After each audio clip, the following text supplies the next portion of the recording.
భారతదేశము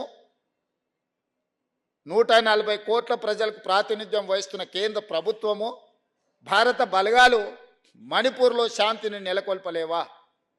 మణిపూర్లో ఉన్న ఆయుధాలను సీజ్ చేయలేవా? దీని వెనకాల ఉన్న కుట్ర, దీని వెనకాల ఉన్న కుతంత్రం, దీని వెనకాల దోచుకోవాలనుకుంటున్న ఖనిజ సంపద, రెండు జాతుల మధ్యలో వైరంగం మార్చి ఈరోజు దేశంలో ఒక అంతర్యుద్ధం పరిస్థితి మణిపూర్లో ఉన్నది. భారతదేశము 140 కోట్ల ప్రజలకు ప్రాతినిధ్యం వహిస్తున్న కేంద్ర ప్రభుత్వము భారత బలగాలు మణిపూర్లో శాంతిని నెలకొల్పలేవా? మణిపూర్లో ఉన్న ఆయుధాలను సీజ్ చేయలేవా? దీని వెనకాల ఉన్న కుట్ర, దీని వెనకాల ఉన్న కుతంత్రం, దీని వెనకాల దోచుకోవాలనుకుంటున్న ఖనిజ సంపద, రెండు జాతుల మధ్యలో వైరంగం మార్చి ఈరోజు దేశంలో ఒక అంతర్యుద్ధం పరిస్థితి మణిపూర్లో ఉన్నది.